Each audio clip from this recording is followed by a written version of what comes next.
ఛానల్ని లైక్ చేసి సబ్స్క్రైబ్ చేసుకోండి. అలాగే మీ విలువైన అభిప్రాయాన్ని కామెంట్ ద్వారా తెలపండి. Please subscribe and support my channel. Hi అండి, వెల్కమ్ టు అవర్ ఛానల్. నేను ఇప్పుడు చదివి వినిపించబోయే కథ వాడిన పూలు, రచన ఎద్దనపూడి సులోచనారాణి గారు. ఇప్పుడైతే కథలోనికి వెళ్దామా? కథలోనికి వెళ్ళే ముందు స్మాల్ రిక్వెస్ట్ ఫ్రెండ్స్, మొదటిసారిగా నా వీడియోని చూస్తున్న వారు ప్లీజ్ సబ్స్క్రైబ్ చేసుకొని చూడండి. అలాగే మీ ఫ్రెండ్స్కి కూడా షేర్ చేయండి. ఇప్పుడైతే కథలోనికి వెళ్దామా? ఆశకి చిహ్నం వెలుగు, నిరాశకి నిర్వచనం చీకటి. ఈ వెలుగు చీకటి మధ్య వెతుకులాడేది మానవ జీవితం. సంక్రాంతి నా పుట్టినరోజు. ఒక్క పుట్టినరోజుగానే కాకుండా ఇంకా అనేక రకాలైన అనుభూతుల నిండి నా మనసులో హత్తుకుపోయిన ఈ పర్వదినానికి ఓ విధమైన ప్రత్యేకత ఉంది.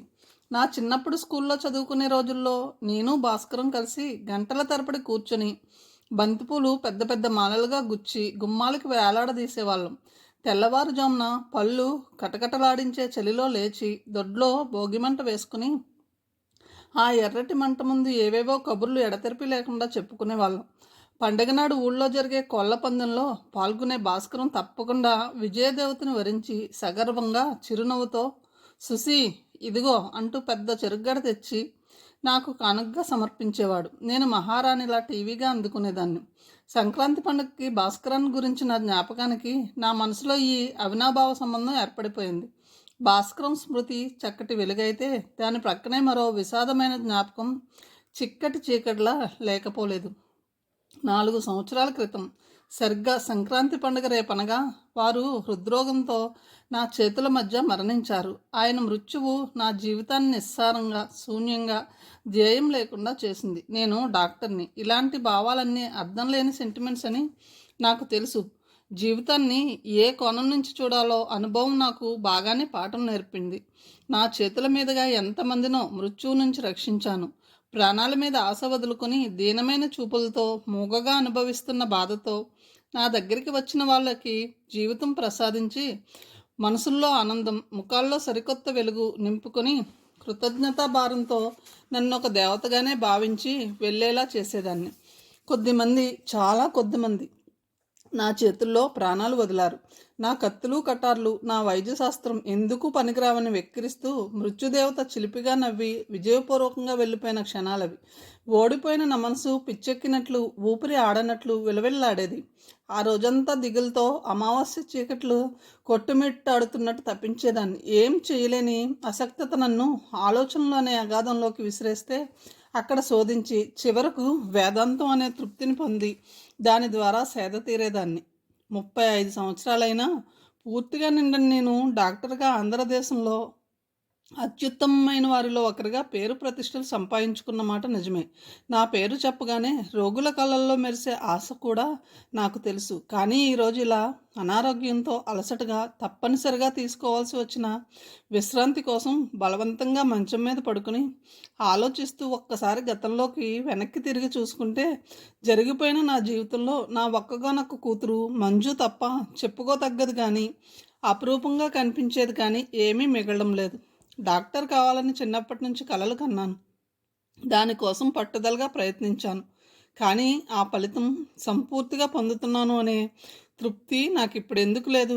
ఈ ప్రశ్న ఈ మధ్య తరచుగా నన్ను వేధిస్తుంది. వయసు అయిపోతుంది అనే నగ్న సత్యాన్ని గుర్తించమని మనసు హెచ్చరించడం వలన, లేక వ్యక్తిగా పేరు ప్రతిష్టలు గల డాక్టర్గా సంఘంలో ఓ ప్రత్యేకమైన స్థితిని, హోదాని కల్పించుకున్న నేను స్త్రీగా పొందవలసిన వాటికి దూరమైనానని జ్ఞాపకం చేసుకుని ఆవేదన పొందడం వలన, ఎందువల్ల నాకు ఈ బాధ? ఇంత చిన్న వయసులోనే వైధవ్యం పొందానంటే అది ఎవరి తప్పు? రాజారావు గారికి నాకు మధ్య 20 సంవత్సరాలు తేడా ఉందని, నేను యవ్వన ప్రాంగణంలో అడుగు పెట్టేసరికి ఆయన అక్కడి నుంచి నిష్క్రమించారని తెలిసి కూడా నేను కావాలనే ఆయన్ని చేసుకున్నాను. ఆయన మృత్యువు అకాల మరణం ఎప్పటికీ కాదు. పండిన పండు రాలిపోతుంది అంతే. ఆయన భర్తగా కంటే ఆప్తుడిగా, ప్రియమిత్రుడిగా నాలో ఎక్కువ స్థానం ఏర్పరచుకున్నట్టు ఇప్పుడు కానీ నాకు తెలియడం లేదు. ఒకవేళ నాకేదైనా అయితే ఒక్క నిమిషం, ఒకే ఒక్క నిమిషం, అయ్యో అనుభవం గల డాక్టర్ని పోగొట్టుకున్నామే అని విచారిస్తుంది. కానీ ఆ విచారం ఎంతసేపు? క్షణంలో సగం సేపు కూడా ఉండదు. మళ్ళీ వెంటనే నాలాంటి మరో డాక్టర్ దగ్గరికి పరిగెత్తుతుంది. వాళ్ళ ద్వారా నా స్థానాన్ని వెంటనే భర్తీ చేసుకుంటుంది. బహుశా కొద్ది రోజులు గడిచిపోతే నా పేరు కూడా ఎవరికీ గుర్తుండదేమో. దీనికోసమేనా ఇంత కష్టపడింది? ఈ ఫలితం కోసమేనా శ్వసకం లక్ష్యం పెట్టకుండా అందరికీ సేవలు చేస్తూ అహోరాత్రులు కృషి చేసింది?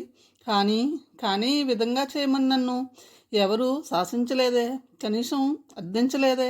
ఇదంతా నేను కోరుకున్నదే తప్ప ఎవరి ప్రమేయం లేదే. తృప్తి ఇవ్వలేని ఈ ఫలితం కోసం కొన్ని సంవత్సరాల క్రితం ఓ వ్యక్తి హృదయాన్ని నిర్లక్ష్యంగా కాలదన్నుకున్నానని గుర్తుకు వస్తే మరీ బాధ అనిపిస్తుంది. ఆనాడు అతను కోరినట్టుగా భాస్కర్తోనే నా వివాహం అయి ఉంటే ఈసరికి ఎలా ఉండేదాన్ని? భర్త, ఇల్లు, పిల్లలు, వాళ్ళ బాధ్యతలు, వీటన్నిటి మధ్య భర్తగా అతను చూపే అపురూపమైన ఆరాధనను ఇవన్నీ నేను పొంది ఉండేదాన్ని కదూ. ఈ మధ్య ఈ విషయం నేను చదివి చెప్పినట్టు ఇంత తరచుగా ఎందుకు గుర్తుకు వస్తుంది? అలా గుర్తుకు రాగానే ఆలోచనలు పరివిధాలు పోతున్నాయి. అమ్మా, తాళం చెవులు ఎక్కడ పెట్టావు? నాకు ఓ 5 రూపాయలు కావాలి. పక్క గదిలో నుంచి వినిపించిన మంజు కేకతో ఉలిక్కిపడి ఈ లోకంలోకి వచ్చాను. ఇవిగో నా దగ్గరున్నాయి. మంజు దగ్గరికి వచ్చింది. ఎక్కడికి పెడుతున్నావు అని అడిగాను. మంజు అలవాటుకు విరుద్ధంగా ఈరోజు చాలా శ్రద్ధగా అలంకారమైంది. సినిమాకి. తాళం చెవులు తీసుకువెళ్ళిన మంజు మరో 2 నిమిషాల్లో పక్కపక్క నవ్వుతూ తిరిగి వచ్చింది. చూడమ్మా నీ మతిమరుపు. బీరువాలో ఈ ఎండిపోయిన పూలేమిటి అంది. మంజు వాటిని చూడగానే నా గుండె లయ తప్పింది. ఎప్పుడో డబ్బుకు బదులు పరధ్యాసగా వీటిని భద్రంగా దాచి ఉంటావు.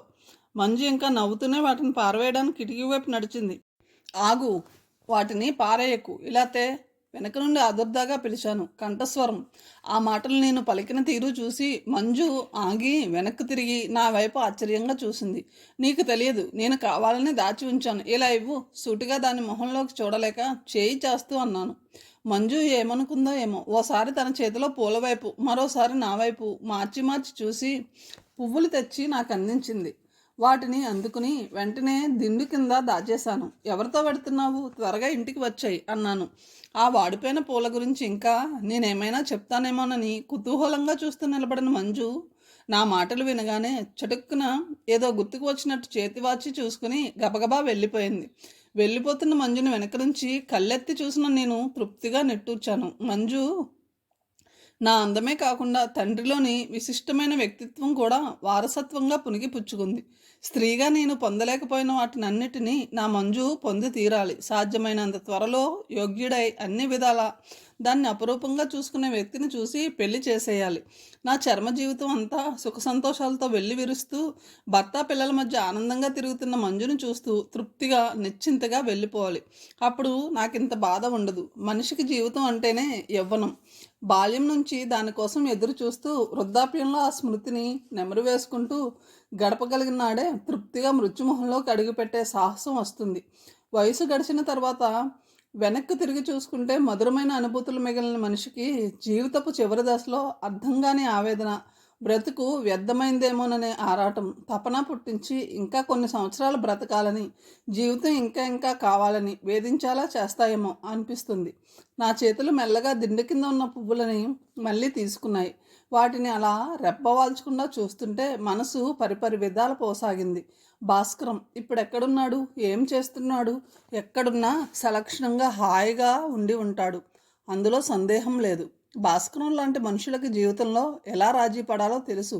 అవసరమైతే దాన్ని కొమ్ములు పట్టి చెవులు మెలిసి వంగ తీసుకుని బలవంతంగా తమ దారికి తెచ్చుకోగల సమర్థత కూడా ఉంది. తొలి యవ్వనంలో విఫలమైన ఒక ప్రేమ సంఘటనతో నిరాశ పొంది జీవితాన్నే శూన్యం చేసుకునే వ్యక్తుల్లోనికి అతను రాడు. ఆ సంగతి నాకు తెలుసు.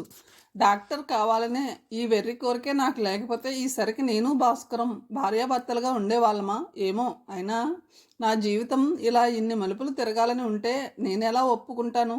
ఇక్కడే ఇష్టం లేకపోయినా ప్రతి మనిషి సిద్ధాంతాన్ని ఒప్పుకు తీరాల్సి వస్తుందేమో. నేను పల్లెటూరులో అతి సామాన్యమైన కుటుంబంలో పుట్టాను. ఊళ్ళో ఉన్న స్కూల్ పుణ్యమా అని స్కూల్ ఫైనల్ వరకు చదువుకునే యోగ్యత కలిగింది. ఆ చదువుకునే కాలంలోనే డాక్టర్ కావాలనే నా ఆకాంక్షకి వసుంధర పరిచయంతో నాలో విత్తనాలు నాటింది. వసుంధర నా క్లాస్మేట్ రాజ్యానికి పెత్తల్లి కూతురు. ప్రతి వేసవిలో మా రాజ్యం వాళ్ళ ఇంటికి వస్తూ ఉండేది. అప్పటికే మద్రాసులో డాక్టర్ చదువుతున్న వసుంధర తన కాలేజీ కబుర్లే కాక స్త్రీలు పొందవలసిన వ్యక్తిత్వాన్ని గురించి, ఆర్థిక స్వాతంత్రం గురించి ఆపకుండా ఎన్నెన్నో మాట్లాడేది. ఆర్థికంగా తన కాళ్ళ మీద తను నిలబడగలిగిన స్త్రీ, తన ఆలోచనలు తను నిర్ణయించుకోగలిగిన స్త్రీ, మగవాడికి ఏమాత్రం భయపడనవసరం లేదు అనేది. కారణం ఏమిటో నాకు తెలియదు, కానీ వసుంధర మాట్లాడే ప్రతి 4 మాటలకి ఒక మాట మన దేశం మగవాళ్ళ మీద విసుగు, అసహ్యం ప్రదర్శిస్తూ ఉండేది. వాళ్ళని విమర్శించడంలో కానీ, దుయ్యబట్టడంలో కానీ, అలా మాట్లాడేటప్పుడు తన నోటి నుంచి వెలువడే భాషలో కానీ ఏమాత్రం జంకు గొంకులు కనిపించేవి కాదు. వేసవి సెలవులు ఎప్పుడు వస్తాయా, వసుంధర మా ఊరు ఎప్పుడు వస్తుందా అని రాజ్యం నేను 1000 కళ్ళతో ఎదురు చూసేవాళ్ళం. వసుంధర వచ్చి ఉన్నన్ని రోజులు నీడలా వెంట తిరిగేవాళ్ళం. తను చెప్పే కబుర్లు ఒక అక్షరం పొల్లుపోకుండా కళ్ళు అప్పగించుకొని చెవులు దొరపెట్టుకుని అత్యంత శ్రద్ధగా వినేవాళ్ళం. రాను రాను నాకు కూడా వసుంధర ఉపదేశించినట్టు అన్ని విధాల వ్యక్తిత్వం గల స్త్రీగా రూపొందాలనే కాంక్ష బలంగా ఏర్పడసాగింది. అలాంటి ప్రత్యేకత కావాలంటే ముందు డాక్టర్ కావాలి అనే వెర్రి నమ్మకం కూడా కలిగింది. ఆ విధంగా వసుంధర పరిచయంతో నాటుకున్న ఈ విత్తనం స్కూల్ ఫైనల్ చదువు పూర్తయ్యేసరికి మహావృక్షంగా మారి నా మనసంతా ఆక్రమించుకుంది. దాన్ని పెకలించడానికి కానీ పడగొట్టడానికి కానీ నాకు శక్తి చాలదు. కానీ మా కుటుంబ పరిస్థితులు, ఆచార వ్యవహారాలు తెలిసిన నేను మొండి పట్టుదల పట్టలేకపోయాను. ఆశయం ముందుకు తోస్తుంటే వివేకం వెనక్కు లాగడం ప్రారంభించింది. ఈ రెండింటి మధ్య నిస్సహాయంగా నలిగిపోసాగాను. మా వాళ్ళు ఆ వేసవిలో నాకు తప్పకుండా వివాహం చేసేయాలని ఆత్రపడుతున్నారు. క్షణం విరామం లేకుండా సంబంధాలు గాలిస్తున్నారు. నాన్నగారు నాకు వరుడి కోసం ఊళ్ళు గాలిస్తుంటే నేను నా గదిలో నులక మంచం మీద పడుకుని గాలి మెడలా అంతరించిపోతున్న నా కోర్కెని, ఎండమామలా ఎక్కిరించబోతున్న భవిష్యత్తును చూసి నిశ్శబ్దంగా కళ్ళనీళ్లు తుడుచుకుంటూ ఉండేదాన్ని. నాకే ప్రత్యేకత లేదు, మామూలుగా పెళ్లి చేసుకున్నాను అని మామూలుగా అత్తవారింటికి వెళ్ళాను. అందరి ఆడవాళ్ళలాగానే నేను పిల్లల్ని కంటాను. వయసు అయిపోతుంది, శరీరం ముడతలు పడుతుంది. నేను ఎందుకు బ్రతుకుతున్నానో నాకే తెలియని నిరాశతో రోజులు వెళ్ళదీసుకుంటూ కళ్ళ ముందు స్పష్టంగా కనిపిస్తున్న భయంకరమైన ఈ భవిష్యత్తు చూసి మనసు భయంతో ముడుచుకుపోయింది. కాదు కాదు, అలా కావడానికి వీల్లేదు. నేను డాక్టర్ని అయి తీరాలి. వసుంధరల వ్యక్తిత్వం గల స్త్రీగా సంఘంలో అందరి చేత గుర్తింపబడాలి. ఆ ప్రత్యేకత లేకపోతే నేను భరించలేను. కానీ ఎలా, ఏ విధంగా? కటిక చీకట్లాంటి ఈ నిరాశలో దారి తెలియనట్టు కొట్టుమిట్టాడుతున్న నాకు రాజారావు గారి పరిచయం ఒక చిన్న వెలుగు కిరణంగా భాషించింది. చీకటిలో, శూన్యంలో కొట్టుకుంటున్న నేను హఠాత్తుగా ఆగిపోయి నా దృష్టినంతా దానివైపు కేంద్రీకరించి ఆశగా, ఆత్రంగా చూశాను.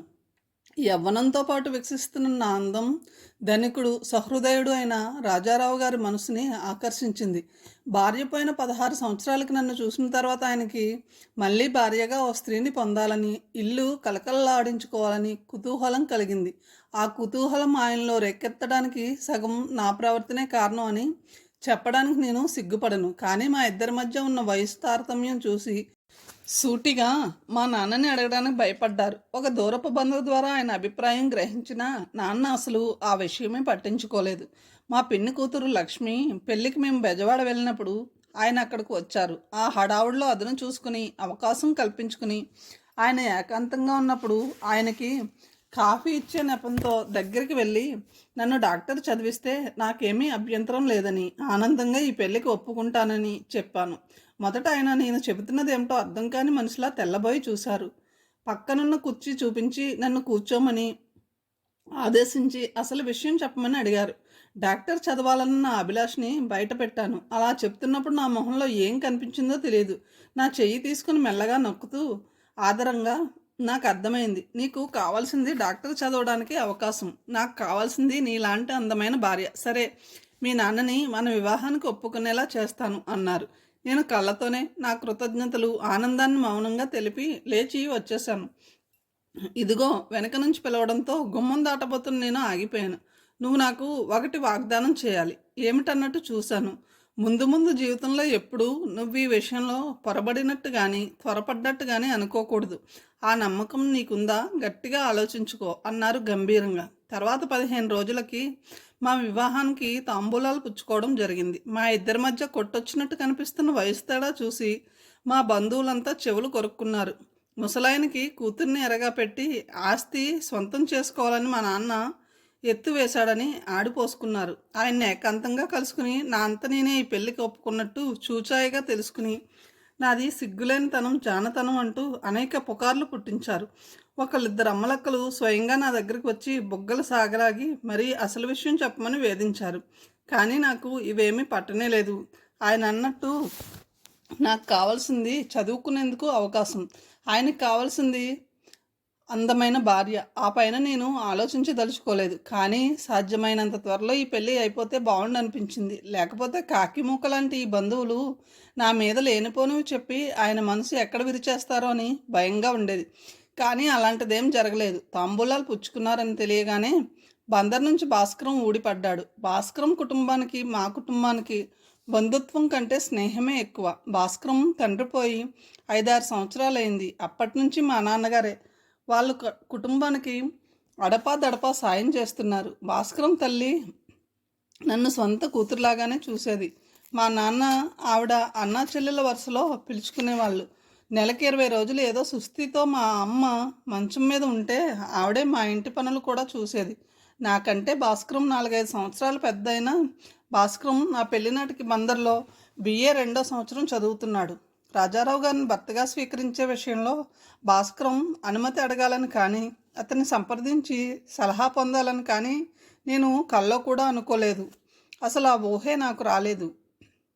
ఆ రోజు రాత్రి ఊరి నుంచి వచ్చి రాగానే మా ఇంటికి వచ్చి నన్ను అనేక పేర్లతో పిలుస్తూ నాకింత ద్రోహబుద్ధి ఉందని తను గుర్తించలేదని, నేను అతన్ని తీవ్రంగా గాయపరిచానని ఏమిటేమిటో అంటుంటే మొట్టమొదటిసారిగా వింటున్న నేను తెల్లబోయి చూడసాగాను. ఆ రాత్రి నాకు ఇప్పటికీ బాగా గుర్తుంది. అమ్మ 2 రోజుల నుండి సుస్థితో ఈ రోజు కాస్త విశ్రాంతిగా నిద్రపోతుంది. నాన్న ఇంట్లో లేరు. పని మీద మున్సిపు గారింటికి వెళ్ళారు. పగలంతా ఆ పని ఈ పని చేసి అలసిపోయి కూడా నాకెందుకో నిద్ర రావడం లేదు. అందుకే అప్పుడెప్పుడో వసుంధర ఇచ్చిన పాత ఇంగ్లీష్ నవల ఒకటి తీసుకుని చదువుతూ పడుకున్నాను. అందులో చాలా ఇంగ్లీష్ మాటలు నాకు అర్థం కాకపోవడంతో అది కూడా విసుగ్గానే ఉంది. బలవంతంగా కళ్ళు మూసుకుని నిద్ర కోసం ప్రయత్నం చేయాలి అనుకున్నా నేను లాంతర్ ఒత్తి తగ్గించబోతూ ఉండగా గుమ్మంలో అలికిడి వినిపించడంతో తలెత్తి చూశాను. భాస్కరం లోపల అడుగు పెడుతూనే వెనక గది తలుపులు మూశాడు. లాంతర్ ఒత్తి తగ్గించబోతుంది నేను ఎక్కించి సరిచేశాను. గుమ్మంలో నిటారుగా నిలబడి ఉన్న అతని ఆకారమే నాకు కొత్తగా కనిపించింది. జుట్టు చెదిరి మొహం మీద చిందరవందరగా పడుతుంది. మొహంలో కోపం తొంగి చూస్తున్నట్టు కఠినంగా ఉంది. పళ్ళు బిగబట్టినట్టు దవడ ఎముక దగ్గర ఎముకలు కనిపిస్తున్నాయి. గుప్పెట్లు బిగించి బరువుగా ఊపిరి పీలుస్తున్నట్టు చూస్తున్న అతన్ని చూడగానే నా మీద పెద్ద పోట్లాటకి సిద్ధం అయి వచ్చాడని గ్రహించాను. సుసి, నేను ఇంకా అయోమయంగా అలాగే చూస్తున్నాను. అతన్ని అలా నేను ఇంతవరకు ఎప్పుడూ చూడలేదు. రాజారావు గారితో నీ పెళ్లి స్థిరపడిన మాట నిజమేనా? నిజమే. ఈ పెళ్లి జరగడానికి వీల్లేదు. నాన్నగారు మాట ఇచ్చేశారు. ఉలిక్కి పడుతూ అన్నాను.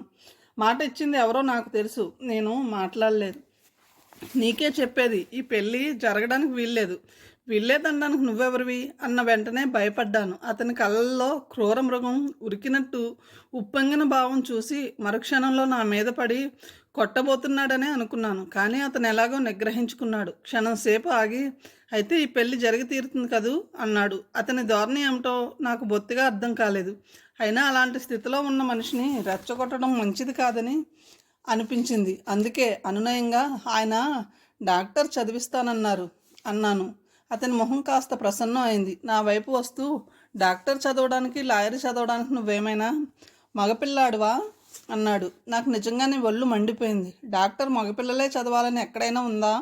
ఆడపిల్లలకు కూడా ఆశయాలు ఉంటాయి. మీ మగవాళ్ళు సాగనివ్వరు కానీ అన్నాను నిర్లక్ష్యంగా. ఇదంతా ఆ వసుంధరని తలలో ఎక్కించిన పైత్యం. నువ్వు ఎలాగైనా అనుకో, నాకు అభ్యంతరం లేదు. డాక్టర్ చదవాలనే కోరికే నేను కాదనుకోలేను. అది చెప్పించగల భర్త కావాలి నాకు. అది రాజారావు గారే కాదు, ఎవరైనా సరే. ఆ కోరికను నువ్వే తీర్చగలిగితే నిన్నే చేసుకుంటాను నిశ్చలంగా అన్నాను. భాస్కరం ఆగిపోయాడు. అతనేం మాట్లాడలేదు. కానీ నా వైపు చూస్తున్న కళ్ళల్లో గెలుస్తానని నమ్మకంగా ఎదురు చూస్తున్న మనిషి హఠాత్తుగా అపజయం పొందినట్టు వాడిపోయి పాలిపోయింది. ఇప్పుడు ఆ మొహంలో ప్రసన్నత అనేది నామమాత్రం కూడా లేదు. అయినా నాకు భయం వేయలేదు. కారణం, అప్పట్లో అతని బలహీనత నాకు తెలుసు. ప్రపంచంలో ఏ దేశంలోనూ ఏ మగవాడు తను అసమర్థుడిని అని స్వయంగా తనంతట తాను ఒప్పుకోడని నాకు తెలుసు. అతను ఏమనుకున్నాడో ఏమో, చివ్వున వెనక్కి తిరిగి పోబోయాడు. గుమ్మం వరకు వెళ్ళి తలుపులు తెరవబోతున్న వాడల్లా అంతలోనే ఆగి వెనక్కి తిరిగి చూశాడు. ఇప్పుడు ఆ చూపుల్లో ఇంత క్రితం కనిపించిన కోపం కానీ అధికారం కానీ లేవు. జాలిగా, దీనంగా అర్థిస్తున్నట్టు ఉన్నాయి. మళ్ళీ వెనక్కి తిరిగి నా వైపు వస్తున్న అతని వైపు ప్రశ్నార్థకంగా చూశాను.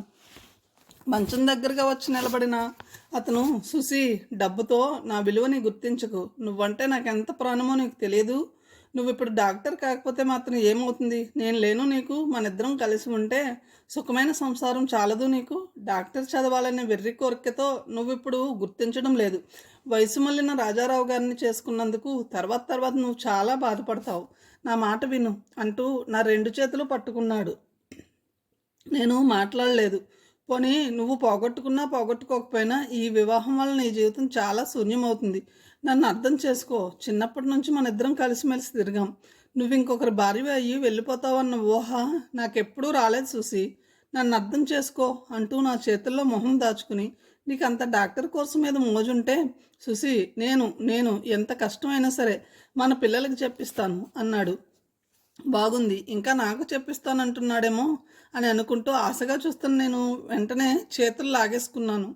ఏమంటావు అన్నాడు. నేను కళ్ళలు కంటున్నది, కోరుకుంటున్నది డాక్టర్ కావాలని కానీ పిల్లల తల్లిని కావాలని కాదు అన్నాను.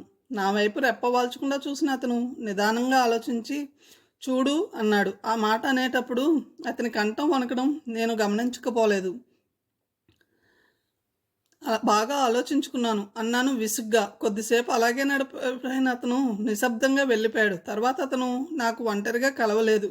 పెళ్లి రోజు దగ్గర పడుతుంది. ఇల్లంతా హడావుడిగా ఉంది. భాస్కరం మా ఇంటికి ఏదో పని మీద వెడుతూనే ఉన్నాడు. అతను నన్ను పలకరించలేదు. నేను అంతటా నేను ఎందుకు పలకరించాలని నేను కూడా ఊరుకున్నాను. పెళ్ళి 4-5 రోజులు ఉందనగా నాన్న భాస్కరం చేతికి డబ్బు ఇచ్చి బందర వెళ్ళి కొన్ని ముఖ్యమైన సరుకులు తెమ్మని పంపారు. వెళ్ళిన భాస్కరం తిరిగి రాలేదు. ఏమైపోయాడో పత్తా లేడు.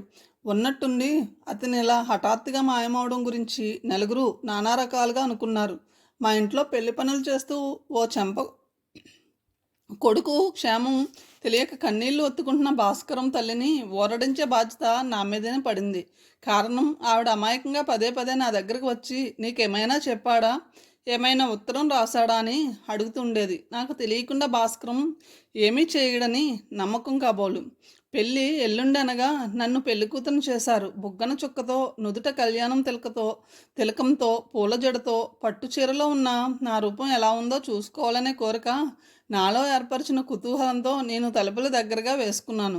నా గదిలో గోడకి తగిలించి ఉన్న పాతకాలం పొడిగాటి అద్దం ముందు నిలబడి చూసుకున్నాను. మరో అద్దం పెట్టి వెనక వైపు నుంచి కూడా ఎలా ఉంటానో చూడాలనుకున్న నేను చిన్న అద్దం కోసం బొట్టెపెట్ట తెరిచాను. అందులో చిన్న కవరు ప్లాస్టిక్ కాగితంలో కనిపించింది. ఏమిటి ఇక్కడ ఎవరు పెట్టారు అనుకుంటూ తీస్తుండగానే నాకు అర్థమైపోయింది, అది భాస్కరం చేసిన పని. కవర్ తీసి చూశాను. అందులో ఉత్తరం ఉంది. క్షణం సేపు అది చదవకుండానే చించి అవతల పారవేద్దాం అనుకున్నాను.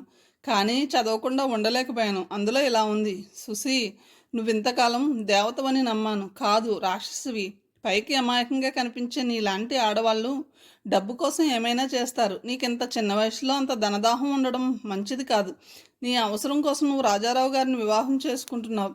నీలాంటి స్వార్థపరురాల్ని భార్యగా పొందిన తర్వాత ఆయన ఇక నుంచి గడపబోయే జీవితంలో ఎంత మనశ్శాంతి ఉంటుందో ఆ భగవంతుడికే తెలియాలి.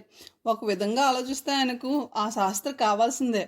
నువ్వు దేనికోసం నన్ను ఇలా నిర్లక్ష్యంగా కాలదనిపోతున్నావో అది నీకు జన్మాలకి లభించకూడదని దేవుడిని ప్రార్థిస్తున్నాను. నువ్వెంత క్రూరాలు కాకపోతే అనుదినం మీ ఇంటికి వస్తున్న నన్ను మాట మాత్రం కూడా పలకరించవు. నీ నుంచి రాబోయే చల్లని చూపు కోసం, ఒక చిన్న చిరునవ్వు కోసం నేనెంత ఎదురు చూశానో నీకెలా తెలుస్తుంది? ధనవంతురాలివి కాబోతున్నాననే గర్వం, అహంకారం అప్పుడే నీ కళ్ళకి పొరలు తెప్పించిందా? సరే, నేను వెడుతున్నాను. తిరిగి రానని నీకు తెలుసు. వెళ్లే ముందు నీ వస్తువు ఒకటి నా దగ్గర ఉంది. బహుశా నువ్విప్పుడు గుర్తు చేసుకోవడానికి ఇష్టపడవేమో. ఆ రోజు కార్తీక పౌర్ణమి నాడు నువ్వు గుడి నుంచి తిరిగి వస్తుంటే తోడుగా ఇంటికి దిగబెట్టడానికి వచ్చినప్పుడు నీ తలలో ఈ పూలమాలని తీసుకున్నాను. తీసుకునేటప్పుడు అవి వట్టి పూలు కావని, అంత నాజూకైన హృదయం అని అనుకున్నాను. అందుకే అంత భద్రంగా దాచుకున్నాను. నీకు ఇది అర్థం లేని వెరితనంగా కనిపించవచ్చు. నా పిచ్చి చూసి నువ్విప్పుడు నిరభ్యంతరంగా నవ్వుకున్నా బాధ లేదు. ఈ ఊరు నుంచి నేను శాశ్వతంగా వెళ్ళిపోయే ముందు నీ చిహ్నమైన ఈ స్మృతిని విసిరి ఏ చిత్తకుప్పలోనూ పారేయాలని అనేక సార్లు ప్రయత్నించాను, కానీ సాధ్యం కాలేదు. అందుకే నీకు తిరిగి ఇస్తున్నాను. ఆ పని నువ్వే చెయ్యి. మనుషులని, వాళ్ళ పరిచయాల్ని వాడిన పూల్లా విసిరికొట్టగలిగిన ధైర్యం, సాహసం నీలాంటి వాళ్ళకే ఉంటాయి. ఉంటాను, భాస్కరం. ఆ ఉత్తరం నాకు చాలా కోపం తెప్పించిన మాట నిజమే, కానీ ఎందుకో ఆలోచిస్తే ఇప్పటికీ అర్థం కాదు. ఆ పూలని పారేయలేకపోయాను. నాకు తెలియని విచిత్రమైన శక్తి ఏదో జాగ్రత్తగా దాచుకునేలా నన్ను పురికొల్పింది. రాత్రి గాలి దుమారంలా దూసుకువచ్చిన అతని రూపం, వెళ్లే ముందు దీనంగా ఉన్న అతని మాటలు, ఆ ఉత్తరం నా మనసులో చెరగని ముద్రగా హత్తుకుని శాశ్వతంగా నిలిచిపోయినాయి. భాస్కరం పెట్టిన శాపానికి ఫలితమేమో అని భయపడేటట్టు నేను అత్తవారింటికి వెళ్ళిన మొదటి మాసంలోనే నాకు నెల తప్పింది.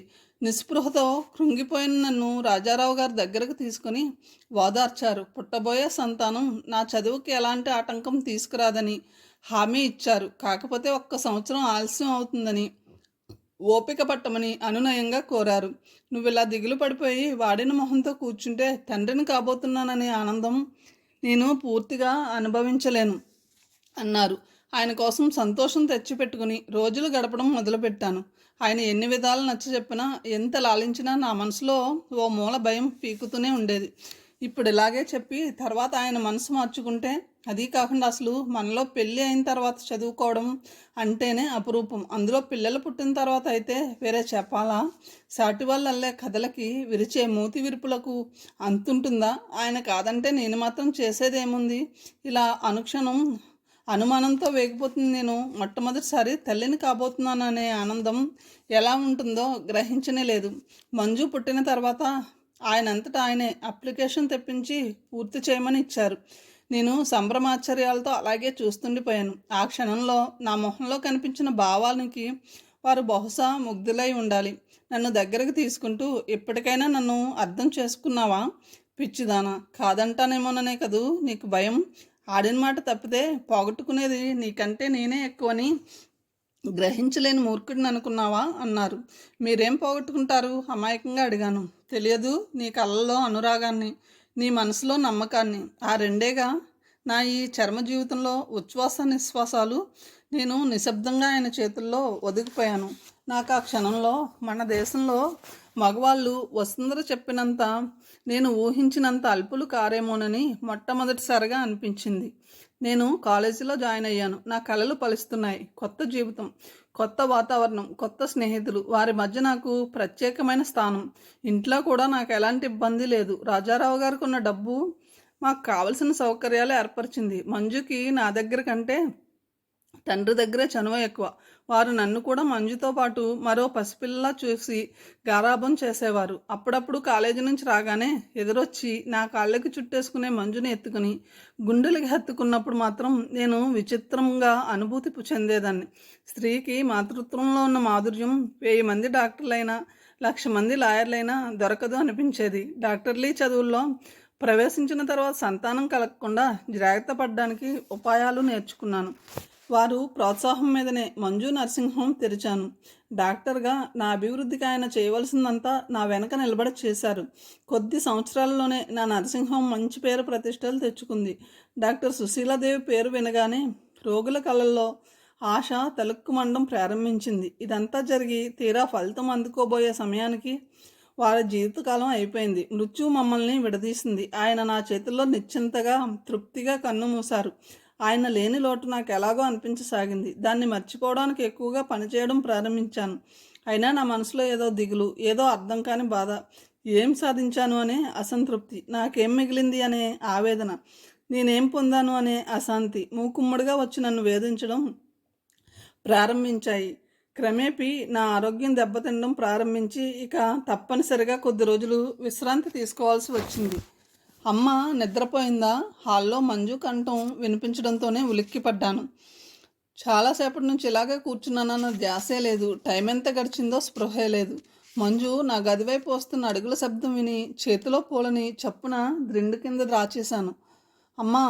మంజు లోపలికి వచ్చి పిలుస్తూ లైట్ వేసింది. హఠాత్తుగా వచ్చిన వెలుగు భరించలేక కళ్ళు మూసుకున్నాను. అదేమిటి అలా కూర్చున్నావేం? మళ్ళీ టెంపరేచర్ వచ్చిందా? చేతిలో బ్యాగ్ టేబుల్ మీద పారేసి ఆదుర్దాగా నా దగ్గరికి వచ్చింది. టైం ఎంతైంది? 10. మంచం మీద కూర్చుంటూ అంది. నేను ఉలిక్కిపడ్డాను. నువ్వు నిద్రపోతున్నావేమోనని లేపలేదని వంట మనిషి చెప్పింది. దుప్పటి అంచు సరిచేస్తూ అంది. నా దృష్టి వంచుకున్న మంజు తల మీద నిలిచింది. వెళ్ళేటప్పుడు తలలో పూలు లేవు. ఇప్పుడు సన్నజాజులు, గులాబీలు కలిపి పెట్టిన పెద్ద మాల ఉంది. ఎవరెవరు వెళ్ళారు సినిమాకి? నేను, సరోజ. సరోజ నువ్వునా? అవును. ఏం? నేను నిర్ఘాంతపోయాను. మంజు కటువుగా పిలిచాను. దుప్పటి అంచు ఇంకా సరిచేస్తూ పరధ్యాసగా పలికింది. అబద్ధాలు ఎవరు ఆడతారో తెలుసా? చురుగ్గా తలెత్తి నా వైపు చూసింది మంజు. చేసిన పని తప్పు అని భయపడి బయట పెట్టలేని వాళ్ళు, నిజాన్ని నిర్భయంగా చెప్పలేని పిరికి వాళ్ళు. అమ్మా! ఆ పిలుపుతో మెత్తపడ్డాను. నిజం చెప్పు, ఎవరితో వెళ్ళావు? సరోజ నిన్న సాయంత్రం ఊరు వెళ్ళిందని నీకు తెలియదేమో కానీ నాకు తెలుసు. మంజు మొహం ఎర్రబడింది. తప్పు చేసిన దానిలా తల వంచుకుంది. చెప్పు, నా దగ్గర అబద్ధం ఆడే ధైర్యం నీకుందని నాకింతవరకు తెలియదు. చెప్తే నీకు కోపం వస్తుంది. రాదు ఖచ్చితంగా అన్నాను. అమ్మా, రేపు నేను నీకు ఒక అతన్ని పరిచయం చేస్తాను. ఎవరతను? ఊపిరి బిగబెట్టి అడిగాను. మంజు మాట్లాడలేదు. చెప్పు, ఎవరతను? నీకు ఎన్నాళ్ళ నుండి పరిచయం? పరిచయం కొద్దిగానే అనుకో.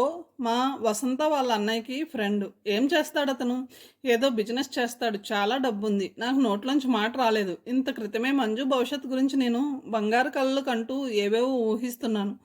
మంజు అమాయకురాలు. ఈ అమాయకత్వం వల్ల దానికి ఎలాంటి ఆపద రాకూడదు. అతనితోనా నువ్వు ఇప్పుడు సినిమాకి వెళ్ళింది? మంజు వంచుకున్న తలని అవును అన్నట్టు ఊగించింది. సరే, రేపే అతన్ని తీసుకురా, నేను చూస్తాను. అలాగే, తప్పకుండా. అసలు నేనే చెప్పాలనుకున్నాను. కోటి కాంతులు మెరుస్తున్న కళ్ళతో నా వైపు చూస్తూ అంది. మంజు, నువ్వు అతనితో హద్దుమీరి ఏమీ ప్రవర్తించలేదు కదా? అడగలేక అడిగాను. కారణం మంజు మొహంలో బొగ్గ మీద ఎర్రగా కందిన ఘాటు, మున్ని పళ్ళతో కొరిగిన గుర్తు అని నాలో తల్లి గుర్తించడమే కాకుండా డాక్టర్ కూడా ధ్రువపరిచింది. మంజు చెక్కిళ్ళు కుంకుమ అద్దినంత ఎర్రగా కందిపోయినాయి. వెంటనే లేచి నిలబడుతూ, పోమ్మా, నేను మరీ అంత పసిపిల్లను కాను. నీ అనుమతి లేందే అని మధ్యలో ఆగిపోయి, రేపు నువ్వు అతన్ని చూడమ్మా అని వెళ్ళిపోయింది. నీకు తెలియదు మంజు, ఈ ప్రపంచంలో ఆడవాళ్ళకి చాలా బాధలున్నాయి. మోసాలు అనేక రూపాల్లో కనిపించకుండా కాటేయాలని చూస్తాయి అనుకున్నాను నీరసంగా. మంజు పెళ్లి విషయంలో కన్న కలలై నన్ను వెక్కిరించకూడదు. ఆ రాత్రి నాకు కలత నిద్ర పట్టింది. మర్నాడు సాయంత్రం నేను అలాగే ఓపిక తెచ్చుకొని బట్టలు వేసుకుని మంజు చెప్పిన అతని రాక కోసం ఎదురు చూస్తూ కూర్చున్నాను. అమ్మ, నువ్వు అతనితో కాస్త జాగ్రత్తగా మాట్లాడాలి అంది మంజు. మాట్లాడడం ఈ రోజు నీ దగ్గర కొత్తగా నేర్చుకోవాలంటే? అది కాదమ్మా, మీ డాక్టర్లతో వచ్చిన చిక్కేమంటే ప్రతి మనిషిని ఓ రోగిలా శోధించాలని చూస్తారు. బొంగమూతి పెడుతూ ఉంది. హతోష్మి. కాదమ్మా, అతని స్వభావం చాలా సున్నితం. మా అమ్మ ఎంత మంచిదని, ఎంత బాగా మాట్లాడుతుందని. మంజు వంగి నా నుదుటి మీద చప్పున ముద్దు పెట్టుకుంది. అది రాబోయే అతనితో జాగ్రత్తగా మాట్లాడాలని కోరుతూ ఇస్తున్న లంచం అని నాకు తెలుసు. మంజు, అతను రాగానే కాఫీ చూసే నెపంతో నువ్వెక్కడి నుంచి వెళ్ళిపోవాలి. నేను అతనితో ఒంటరిగా మాట్లాడాలి అంటూ ముందే ఆదేశించాను. మంజు నా వంక అనుమానంగా చూసినా ఏమనుకుందేమో. సరే అంటూ ఒప్పుకుంది. ఇంతలో వాకిట్లో కారు హారన్ వినిపించింది. అదిగో వచ్చినట్టున్నారు అంటూ మంజు మెరుపులా బయటకు పరిగెత్తింది. మంజులో ఇంత హుషార్ని రేకెత్తిస్తున్న అతన్ని చూడాలని నేను కూడా ఆతృత పడుతున్నాను. రండి. మంజు ఆహ్వానంతో ఆలస్యం చేశానా అని నిండుగా గంభీరంగా పలుకుతున్న మగ కంఠం వినిపించింది. ఆ కంఠం లాంటిది నేను ఎక్కడో విన్నాను. ఆ పరిచయం ఎవరిదా అని నేను గుర్తుకు తెచ్చుకునే అవకాశం లేకుండానే మంజు లోపలికి వచ్చింది. నేను లేచి నిలబడ్డాను. మంజు వెనక పొడుక్కి తగిన లావుతో తెల్లటి బట్టలతో ఒక అతను లోపలికి వచ్చాడు. అమ్మా, ఇతనే భాస్కర్. భాస్కర్ మా అమ్మ. మంజు పరిచయం చేసింది. నవ్వబోతున్న నా పెదవులు ఆగిపోయాయి. నమస్కారం చేయడానికి జోడించిన చేతులు బిగుసుకున్నాయి. నమస్కారం. అతను నన్ను గుర్తుపట్టలేదేమో. చిరునవ్వుతో నమస్కరించాడు. మంజు ఎటువైపు చూడకుండా నేను ఇప్పుడే వస్తాను అంటూ లోపలికి పరిగెత్తింది. నా కళ్ళ ముందు ప్రపంచం ఇంకా గిర్రున తిరుగుతూనే ఉంది. భాస్కరం, అయోమయంగా స్పష్టంగా అన్నాను. ఇన్ని రోజుల తర్వాత మళ్ళీ ఇలా కలుసుకోవడం ఎంత విచిత్రం. చిరునవ్వు చెదరకుండా అన్నాడు. అంటే నా పెదవులు తడారిపోయాయి. మాటలు తడబడ్డాయి.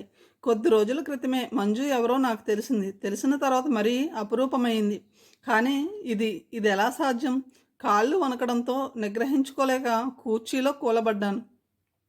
ఏం? ఎందుకు సాధ్యం కాదు? తను కూడా కూర్చుంటూ అడిగాడు.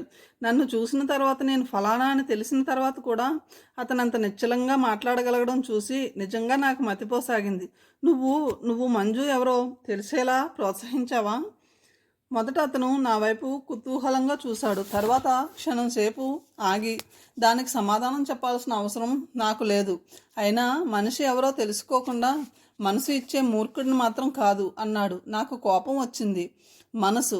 ఎన్ని మనసులున్నాయి నీకు? ఎంతమందికి ఇస్తావు? ఒకరోజు ఈ విషయంలోనే నన్ను అద్దించావన్న సంగతి మర్చిపోయావా? అతను దెబ్బతిన్నట్టు చూశాడు. కానీ అంతలోనే నిగ్రహించుకుంటూ, నిజమే, గతాన్ని గుర్తు చేసుకోవడానికి సిగ్గుపడను. అందులో ముఖ్యంగా నా దగ్గర ఆ రోజు నువ్వు నిర్లక్ష్యంగా తన్ని వెళ్ళిపోయినప్పుడు తగిలిన నా హృదయపు కలసాన్ని పట్టుకుని దేశాంతరం పారిపోయాను. మనిషి జీవితానికి ఆయువు పట్టు అయిన దాన్ని మళ్ళీ అతుకు పెట్టుకోవడానికి రాత్రింబవళ్ళు కృషి చేశాను. ఆ ప్రయత్నంలో ఎన్ని సంవత్సరాలు గడిచిపోయినాయో, నా జీవితం ఎంత వ్యర్థమైపోయిందో నాకు ఇప్పటికీ గుర్తు రావడం లేదు. క్రిందికి చూస్తూ అంటున్న ఆ మాటలు, ఆ పలికే తీరు నా మనసు కదిపివేసినట్టుంది. ఎంతో ప్రయత్నం మీద మనసుని కూడదీసుకున్నాను, నిజమే. కానీ మళ్ళీ వెగటు లేకుండా ఏ ఆడదాని మొహం చూడలేకపోయాను. నా జీవితం ఇక ఇలా స్త్రీ శూన్యంగా గడిచిపోతుందని నమ్మాను. నీ మూలంగా నేను బ్రతుకుంటే కోల్పోయిన ఆసక్తిని, తీపిని మళ్ళీ మంజు నాలో రేకెత్తించడం నిజంగానే చిత్రం. అతను లేచి కిటికీ దగ్గరగా వెళ్ళిపోయాడు. నాకేం మాట్లాడాలో తోచలేదు. నా వైపు వీపు పెట్టి నిలబడి బయటికి చూస్తున్న అతన్ని పరీక్షగా చూశాను. మంజు అతని వయసు విషయంలో పొరబడడంలో ఏమాత్రం ఆశ్చర్యం లేదు. ఎంత వయసు వచ్చినా వార్ధక్యం పొడజూపని మనుషుల కోవకు చెందినవాడు అతను. నేను చూసినప్పుడు సన్నగా పొడుగ్గా చువ్వలా ఉండేవాడు. ఇప్పుడు కొద్దిగా ఒళ్ళు వచ్చి పొడుక్కి తగ్గిన లావుతో నిండుగా హుందాగా ఉన్నాడు. ఇది వరకు బట్టలు ధరించే విషయంలో లేమి వల్ల కలిగిన నిర్లక్ష్యం ఉండేది. ఇప్పుడు ఆ లోటు కూడా లేదు. అతన్ని అలా వెనక నుంచి చూస్తుంటే గంభీరంగా, స్థిరమైన వ్యక్తిత్వం పరిపూర్ణంగా కలిగిన మనిషిలా కనిపిస్తున్నాడు. నాకు తెలిసిన భాస్కరానికి ఈ భాస్కరానికి చాలా తేడా కనిపిస్తుంది. భాస్కరం, నువ్వింకా అలా పిలవగలగడం నా అదృష్టమా దురదృష్టమా అనిపిస్తుంది బయటికి చూస్తూ అన్నాడు. భాస్కరం, ఈ పెళ్లి జరగడానికి వీల్లేదు. ఏం? ఎందుకని? భాస్కరం, నువ్వు మంజుకి తండ్రి లాంటి వాడివి. తండ్రి లాంటి వాడిని కానీ తండ్రిని కాదు. పోనీ నీ మాటే ఒప్పుకుంటాను. ఒక్క తండ్రే కాదు, స్నేహితుడు, ఆప్తుడు అన్నీ నాలో చూపించగల భర్తనే అవుతాను. నాకేం చెప్పాలో తోచలేదు. కానీ మీ ఇద్దరి మధ్య వయసు తేడా. నేను వాక్యం పూర్తి చేయక మునిపే అతను చివ్వున వెనక్కి తిరిగాడు. అతని కళ్ళు కొంటెగా చూశాయి. పెదవులు నిర్లక్ష్యంగా నవ్వాయి. నీకు రాజారావు గారికి మధ్యనున్న వయసు తేడా కంటే ఎక్కువేం కాదు. నా సంగతి వేరు. అసహనంగా బిగ్గరగానే అన్నాను. మంజు నీ కూతురు. నేను లేచి నిలబడ్డాను. ఈ మధ్యలో లోపల నుంచి మంజు ఎక్కడ వస్తుందో అని అదో భయం. గబగబా గుమ్మం దగ్గరికి వెళ్ళి తొంగి చూశాను. వంట ఇంటిలో నుంచి మంజు కంఠం వినిపిస్తుంది. ఆ చుట్టుపక్కల లేదని ధైర్యం కలిగిన తర్వాత భాస్కరం దగ్గరికి తిరిగి వస్తూ, నీకు పుణ్యం ఉంటుంది, నన్ను అర్థం చేసుకో అన్నాను బ్రతమాలే ధోరణిలో. ఒకరోజు నేను నిన్ను అర్థం చేసుకోమని అర్థించాను. నువ్వు వినలేదు. ఈనాడు నీ ప్రార్థన నేను వినదలుచుకోలేదు. నీకు ముందే చెప్తున్నా, నువ్వెంత ప్రయత్నించినా, ఎంత అడ్డుపడాలని చూసినా మంజు నా భార్య అయి తీరుతుంది. అది మర్చిపోకు, దృఢంగా నిశ్చలంగా అన్నాడు. అంటే నా మీద ప్రతీకారమా? నీరసంగా అడిగాను. సిగరెట్ వెలిగించుకోబోతున్న అతను ఆగిపోయాడు. అగ్గిపుల్ల పక్కన పారేసి వెళ్ళి సోఫాలో కూర్చుంటూ, లేదు సుసి, లేదు. అంత నీచుణ్ణి మాత్రం కాదు. ఒకప్పుడు నువ్వంటే నాకెంత ప్రాణమో నీకు తెలుసు. దురదృష్టవశాత్తు నా రాత బాగుండక నిన్ను పోగొట్టుకున్నాను. ఇప్పుడు ముమ్మూర్తిలా నీలా ఉన్న మంజుని పొంది అయినా నన్ను సేదతీరని. మా ఇద్దరి మధ్య వయసు తేడా గురించి నేను ఆలోచించకపోలేదు. కానీ నా శరీరంలో దారుఢ్యం తగ్గలేదు. నా మనసులో మరో స్త్రీకి స్థానం లేదు. తొలి ప్రేమలోని మాధుర్యం మంజుతో పాటు నా మనసు కూడా సమానంగా అనుభూతి చెందుతుంది. భగవంతుడి సాక్షిగా మంజుకి ఏ లోటు రాదు. నన్ను నమ్ము. గదిలో భయంకరమైన నిశ్శబ్దం ఏర్పడింది. కానీ భాస్కరం, నిన్ను అల్లుడిగా భరించడం నాకు. ఇంతలో మంజు అడుగుల శబ్దం వినిపించడంతో ఆగిపోయి కుర్చీలో కూలబడ్డాను. భాస్కరం చప్పున కిటికీ వైపు తిరిగి నిలబడ్డాడు.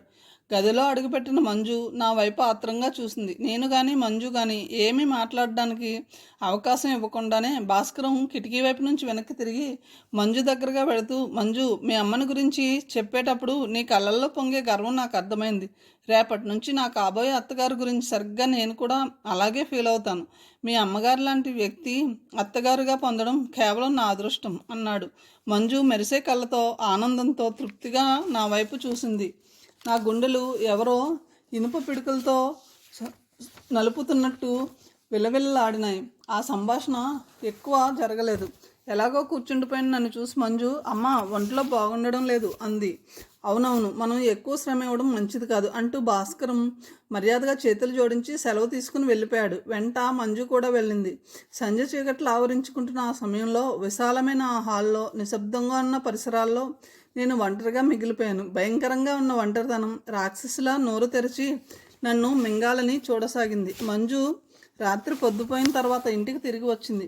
వస్తూనే నా గదిలోకి వచ్చి అమ్మా అని పిలుస్తూ లైట్ వేసింది. విశాలమైన పక్క మీద ప్రాణం లేనట్టు పడి ఉన్న నేను మంజు వైపు భయంగా చూశాను. దాని మొహం మామూలుగానే ఉంది. కళాకాంతులు ఈనుతున్నాయి. బొగ్గల్లో గులాబీలు వెల్లివిరుస్తున్నాయి. కలల మధ్య జీవిస్తూ మేఘాల్లో తేలిపోతున్నట్టు హుషారుగా ఉంది. అంటే భాస్కరం ఏం చెప్పలేదన్నమాట. చెప్పటమా చెప్పకపోవటమా అన్న నిర్ణయాన్ని నాకే వదిలేశాడు. ఎంత విషమ పరీక్ష. అమ్మా, మంజు వచ్చి నా పక్కలో కూర్చుంది. నాకు తెలుసు ఆ పిలుపులో భాస్కరం గురించి నా అభిప్రాయం ఏమిటి అనే భావం దాగి ఉంది. మంజు, ఇప్పుడేం నేనేం చెప్పలేను, నాకు టైం కావాలి. అలాగేనమ్మా, నీకు చాలా అలసటగా ఉన్నట్టుంది, పడుకో, రగ్గు సరిగా కప్పుతూ అంది. మంజు, ఏమిటమ్మా, ఒకవేళ నేను అతన్ని ఇష్టపడకపోతే? అమ్మా, మంజు కళ్ళలో కనిపించిన భావం చూసి నా మనసు గిలగిల్లాడింది. చెప్పు, ఏం చేస్తావు? నన్ను కాదని అతను చేసుకుంటావా? చెయ్యి పట్టుకుంటూ అడిగాను. చేసుకోను, తల అడ్డంగా తిప్పుతూ దృఢంగా అంది. నాకు ఒక్కసారి ఆనందం ఉప్పొంగింది. మరుక్షణంలో అంతులేని నీరసం కూడా వచ్చింది. మంజు, అలా చేసుకోను అని ఖచ్చితంగా ఒప్పుకోనే కంటే చేసుకుంటానని మొండిగా జవాబిస్తే నాకు ఇంకా తేలిక అనిపించేదేమో. నువ్వు పడుకోమ్మా, నిదానంగా మాట్లాడుకోవచ్చు అంది. గదిలోంచి వెళ్ళిపోబోయే ముందు తటపటాయిస్తున్నట్టు గుమ్మంలో ఒక క్షణం ఆగి వెనక్కి తిరిగి, అమ్మా, నువ్వు వద్దన్న పని నేనెప్పుడూ చేయను. కానీ ఒకవేళ ఏ కారణం చేతనైనా అతను నీకు నచ్చకపోతే ఇంకెప్పుడు నా పెళ్లి ప్రసంగం ఎత్తొద్దు. అతను తప్ప మరో మనిషి నీడను కూడా నేను భరించలేను అనేసి వెళ్ళిపోయింది. నాకు తెలియని అసహనం, నేను భరించలేని అశాంతి నాలో చేరి నన్ను పిచ్చిదాన్ని చేయసాగింది. ఆ రాత్రంతా నాకు నిద్ర పట్టలేదు. వీల్లేదు, భాస్కరం మంజును పెళ్లి చేసుకోవడానికి వీల్లేదు. నా కంఠంలో ప్రాణం ఉండగా నేను ఒప్పుకోను. మంజు సహృదయుడైన భర్త పక్కన పిల్లా జల్లాతో కలకల్లాడుతూ కాపురం చేస్తుంటే వాళ్ళ మధ్య జీవిస్తూ నా ఒంటరితనాన్ని మర్చిపోవాలని ఇంత తీవ్రంగా వాంఛిస్తున్న నేను భాస్కరం మంజు భార్యాభర్తలైతే వాళ్ళ మధ్య ఎలాంటి భారం లేకుండా నేను ఒక్క క్షణమైనా ఉండగలనా? ఉండలేను. భగవాన్, అది అతనికి ఎలా తెలుస్తుంది? ఏ విధంగా తెలియజెప్పడం? నేను ఆ రాత్రంతా నాకు ఇదే ఆవేదనతో తెల్లారిపోయింది. రోజులు గడుస్తున్నాయి. మంజు భాస్కరం కలిసి తిరుగుతూనే ఉన్నారు. నేను కాదనలేకపోతున్నాను. మంజుకు చీరలు తేవడంలో, దానికి పూలు కొనడంలో, దాన్ని అన్ని విధాలా అపురూపంగా చూడడంలో ఆడంబరం కనిపింపజేస్తున్న భాస్కరం నేను పోగొట్టుకున్నది ఏమిటో గుర్తించేలా పాఠం నేర్పుతున్నాడని అనిపించసాగింది. ఎన్నిసార్లు అతనితో ఒంటరిగా కలవాలన్నా వీలు చిక్కలేదు. నా మనసులో అభిప్రాయం గుర్తించిన మనిషిలా అతను తెలివిగా ఆ అవకాశాన్ని తప్పించేస్తున్నాడు. ఎంత ప్రయత్నించినా నేను మంజుకి భాస్కరం ఎవరో చెప్పలేకపోయాను. అతను నా మాట వినడు. మంజుని భార్యగా చేసుకొని తీరుతాడు. అంతకంటే వాటమి నా జీవితంలో ఇంకేమీ లేదు. బ్రతుకుండి అతని ముందు ఓటమి ఒప్పుకునే కంటే మరణించి అతని మీద విజయం సాధించడం నాకు ఉత్తమంగా తోచింది. ఈ కొద్ది రోజుల్లోనే నేను వార్ధక్యం వచ్చేసిన దానిలా వడిలిపోయాను. నాలో ఉత్సాహం ఎవరో ఊదేసినట్టు ఆరిపోయింది. తెల్లవారడంలో, ప్రొద్దు కుంకటంలో, రోజు గడిచిపోవడంలో గల అర్థం నా మనసు గ్రహించడం మానేసింది. ఎంత ఆలోచించినా నా కళ్ళ ఎదుట రెండు మార్గాలు కనిపిస్తున్నాయి. భాస్కరం ఎవరో తెలియజేసి అతను నువ్వు వివాహం చేసుకోవడానికి వీలు లేదని చెప్పి మంజు మనసు ముక్కలు చేయడమా, లేక జరిగిందంతా నాలో దాచేసుకుని నిశ్శబ్దంగా నేను ఈ జీవితాన్ని నుంచి నిష్క్రమించడమా? రెండో మార్గమే నాకు అన్ని విధాలా ఉత్తమంగా కనిపించసాగింది.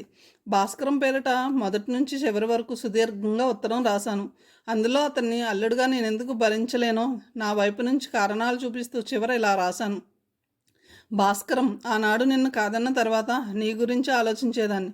నిన్ను పొందకుండా నేను పోగొట్టుకున్నది ఏమిటో నాకు జీవితం బాగానే పాఠం నేర్పింది. స్వయంకృత అపరాధాన్ని మౌనంగా భరించడం వివేకవంతుల లక్షణం. నేను కూడా ఆ పనే చేశాను. మంజుని నువ్వంత ఆరాధిస్తుంటే అంతకంటే కావాల్సింది నాకు ఇంకేమీ ఈ జీవితంలో లేదు. కొద్ది సంవత్సరాలు బ్రతికి చేయవలసింది కూడా నాకేమీ కనిపించడం లేదు. నేను జీవించి ఉంటే మంజుకు దూరంగా ఉండలేనన్న నా బలహీనత నీకు అర్థమవుతుంది అనుకుంటా. దగ్గరగా ఉండాలంటే మీ ఇరువురి మధ్య అపశృతిని అవుతానేమోనని నాకు నేనే భయపడుతున్నాను. అందుకే ఈ జీవితం ముగించడానికే నిశ్చయించుకున్నాను. ఇది ఎవరి కోసమో చేస్తున్న త్యాగం కాదు, నా మనశ్శాంతి కోసం నేను ఎన్నుకుంటున్న మార్గం. భాస్కరం, మంజు అమాయకురాలు. కొన్ని సంవత్సరాల క్రితం నువ్వు నాలో చూశాను అనుకున్నంత నాజూకైన హృదయం కలది. దానికి ఎప్పుడు ఎలాంటి పరిస్థితుల్లోనూ ఈ విషయం తెలియకూడదు. దాని తండ్రి మరణమే నా ఈ ఆత్మహత్య కారణం అని అపోహ కలిగేలా నేను జాగ్రత్త పడతాను. మీరిద్దరూ భార్యాభర్తలుగా పక్క పక్కన నిలబడి జీవితంలో అన్ని విధాల సుఖశాంతులు పొందాలని మనసారా ఆశీర్వదిస్తున్నాను. భాస్కరం, మరో విషయం కూడా విను. ఆనాడు నువ్వు వెళ్ళిపోయేటప్పుడు పారేయమని నాకు ఇచ్చిన పువ్వులు నా దగ్గర ఇంకా ఉన్నాయి. వాటిని నువ్వు కోరిన విధంగా పారేయగలిగిన శక్తి నాకు లేకపోయింది. అవి ఇంతకాలం భద్రంగా దాచి ఉంచానంటే ఎందుకో నువ్వు ఊహించగలవు. వాటిని ఉత్తరంతో పంపిస్తున్నాను. అప్పుడు నువ్వు వాటిని పారవేయలేకపోయినా ఇప్పుడు చేయగలవు. ఆ శక్తి నీకున్నప్పుడే మంజుని నిండు మనసుతో స్వీకరించగలుగుతావు. మృత్యు మొహంలోకి అడుగు పెట్టబోయే ముందు నేను నిన్ను కోరేది ఇది ఒక్కటే. ఉంటాను, సుశీల. ఎన్నో గంటలు కూర్చొని ఎంతో శ్రమపడి వ్రాసిన ఉత్తరం మధ్యాహ్నం నౌకరు చేతికిచ్చి భాస్కరం ఉండే చోటికి పంపాను. ఇది నా జీవితంలో ఆఖరి రోజు. రేపు నేను ఉండను. నేను లేని ఈ ప్రపంచం ఎలా ఉంటుందో చూడాలని కుతూహలంగా ఉంది. స్లీపింగ్ పిల్స్ ఉన్న సీసా చేతిలోకి తీసుకుని చూశాను. తెల్లటి మాత్రల మధ్య నల్లటి మృత్యువు ఆప్యాయంగా నవ్వుతూ ఆహ్వానిస్తుంది. మరికొద్ది సేపటిలో భయంకరమైన మృత్యువు నన్ను ఒడిలోకి తీసుకుంటుంది. మృత్యువు భయంకరమా? కాదు కాదు, ఎప్పటికీ కానే కాదు. జీవితంలో భరించలేని సమస్యల మధ్య నలిగిపోతున్న మనిషికి మనశ్శాంతిని ఇచ్చే మహా ఔషధం. హాయిగా విశ్రాంతి ఇవ్వగల మెత్తటి పూలపాన్పు. పరధ్యాసగా ఇలా పిచ్చి పిచ్చిగా ఆలోచిస్తున్న నేను హాల్లోంచి టెలిఫోన్ వినిపించడంతో వెళ్ళి తీసుకున్నాను. నర్సింగ్ హోమ్ నుంచి కాల్ వచ్చింది. అర్జెంట్ కేసు, ప్రసవించలేక బాధపడుతుందట. నేను ఉన్న పొలంగా రావాలట. నేను ఎందుకో ఆ మాటను కాదనలేకపోయాను. పోనీ మృత్యుమొహంలోకి అడుగు పెట్టబోయే ముందు కూడా మరో జీవం పోస్తాను. ఈ ప్రపంచంలోకి రావాలని తహతహలాడుతున్న ఇంకో కొత్త ప్రాణానికి అవకాశం కల్పిస్తాను. ఆఖరి క్షణంలో కూడా డాక్టర్గా నా ధర్మం నేను నెరవేరుస్తాను. హాస్పిటల్కి వెళ్ళాను. కేసు చాలా కాంప్లికేటెడ్గా ఉంది. నర్సింగ్ హోమ్లో రోగి తాలూకు తల్లి, తండ్రి, భర్త నా వైపు ఆత్రంగా దీనంగా చూశారు. పేషెంట్ పరిస్థితి నేను ఊహించిన దానికంటే ప్రమాదంగా ఉంది. నాకు తెలిసిన విజ్ఞానంతో హాస్పిటల్లో ఉన్న కత్తులు కటార్లతో దాదాపు 3-4 గంటలు హోరాహోరీ యుద్ధం చేశాను. చివరికి నా శ్రమ ఫలించింది. విజయదేవత నన్నే వరించింది. దాదాపు అర్ధరాత్రి అవుతుండగా కొద్దిగా అలసటతో ఇంటికి తిరిగి వచ్చాను. నా రాక కోసం ఎదురు చూస్తున్న వంట మనిషి అలవాటు ప్రకారం ఒక కప్పు హార్లిక్స్ తెచ్చిచ్చింది. మంజు పడుకుందా అన్నాను. అవును అన్నట్టు తల ఊపింది. ఆఖరిసారి మంజుని కల్లారా చూడాలనిపించి గదివైపు నడిచాను. కానీ మధ్యలోనే ఆ ప్రయత్నం విరమించుకుని నా గదివైపు మళ్ళాను. మంజు మీద మమత మళ్ళీ నా నిశ్చయాన్ని సడలించేస్తుందేమోనని భయం వేసింది. నా గదిలోకి వెళ్ళి లైట్ వేశాను. వేస్తూనే ఉలిక్కిపడ్డాను. ఎన్నడూ లేనిది ఈరోజు మంజు నా మంచం మీద పడుకుని నిద్రపోతుంది. దగ్గరగా వెళ్ళి కొద్దిగా తట్టి, ఇక్కడ పడుకున్నావేమ్మా అన్నాను. ఓ పక్కకి ఒత్తిగిలి అమాయకంగా పసిపిల్లలా నిద్రపోతున్న మంజు మంచి నిద్రలో ఉండడం వల్ల మాట్లాడలేదు. లేపడం ఇష్టం లేకపోయింది. మంజుని అలా రెప్పవాల్చకుండా చూస్తుంటే నా కళ్ళు చెమర్చినాయి. రేపు నేను ఉండను. ఆఖరిసారి ఇలా అర్ధరాత్రి నీ దగ్గరికి వచ్చి తనివి తీరా నిన్ను చూసుకున్నానన్న సంగతి నీకెప్పటికీ తెలియదు. లోపల నుంచి వస్తున్న నిట్టూరు పంచుకుంటూ స్లీపింగ్ పిల్స్ కోసం డ్రాయర్ వైపు వెళ్ళాను. తిరగగానే నా గుండె ఆగినంత పనింది. అక్కడ భాస్కరం పేరిట నేను పంపిన ఉత్తరం, వాడిన పూలున్న ప్లాస్టిక్ పొట్లం ఉన్నాయి. ఒక్క అంగలో వెళ్ళి ఉత్తరం తీసుకుని చూశాను. తెరిచే ఉంది. ఆ ఉత్తరం పక్కన ప్లాస్టిక్ పొట్లం ఎత్తుపెట్టి మరో కాగితం కనిపించింది. వణుకుతున్న చేతులతో అది తీసుకుని చూశాను. అందులో ఇలా ఉంది. అమ్మా, భాస్కర్ అనుకోకుండా ఊరు వెళ్ళడం వల్ల రాము నీవు ఉత్తరం తిప్పి తీసుకువచ్చాడు. అది తెరిచి చూసే వరకు నువ్వు రాసిందని నాకు తెలియదు. ఉత్తరం అంతా 1-4 సార్లు వివరంగా చదివాను. అమ్మ, నాకంతా అర్థమైంది. ఈ మధ్య భాస్కర్ తరచుగా పరధ్యాసగా ఉండడానికి అదో రకంగా మాట్లాడడానికి కారణం కూడా తెలిసింది. నాకేం చేయడానికి పాలుపోవడం లేదు. నేను భాస్కర్ని చేసుకుంటే నువ్వు భరించలేవు. అతన్ని పొందకపోతే నేను బ్రతకలేను. అందుకే నువ్వు వెళ్ళాలనుకున్న మార్గాన్ని నేను ఎన్నుకున్నాను. నా వల్ల ప్రపంచానికి ఏ ఉపయోగం లేదు. కానీ నువ్వు వేరమ్మా. డాక్టర్గా నువ్వు కొన్ని కుటుంబాలకి చాలా అవసరం. నీ మూలంగా కొంతమంది బ్రతుకుతారు. అందుకే నువ్వు జీవించి తీరాలని మరీ మరీ ప్రార్థిస్తూ ఒక్కసారిగా కెవ్వుమన్న నేను మంజు అంటూ వణుకుతూ వెళ్ళి మంచం మీద పడ్డాను. ఎంత పొరపాటు! క్షణం క్రితం చూసి నిద్రపోతుందని అనుకున్నాను.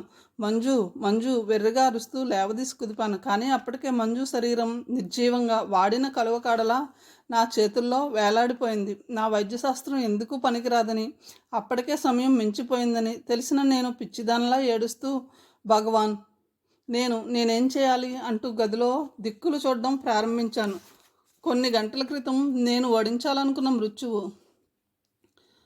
ఇప్పుడు మంజు మృత కళేబరంలోంచి నన్ను చూసి క్రూరంగా నవ్వసాగింది. ఆ నవ్వు వికటంగా ఇల్లు మారుమ్రోగిపోయేలా అంతకంతకీ ఎక్కువ అవుతుంది. వికృతంగా ఉన్న ఆ నవ్వు 1000 కంఠాలు, 1,00,000 కంఠాలు కాదు, 1,00,00,000 కంఠాలుగా మారి ప్రతిధ్వనిస్తూ నిశ్శబ్దంగా ఉన్న ఆ పరిసరాల్లో నన్ను వెర్రిదాన్ని చేయసాగింది. మంజు తలని అలాగే చేతుల మధ్య పట్టుకుని చేష్టలొడిగిన దానిలా రెప్ప వాల్చకుండా ప్రాణం లేని బొమ్మలా కూర్చుండిపోయాను. సమాప్తం. కథ సమాప్తం అండి. తిరిగి మరొక మంచి కథతో కలుద్దాం. అంతవరకు సెలవు. Thank you so much.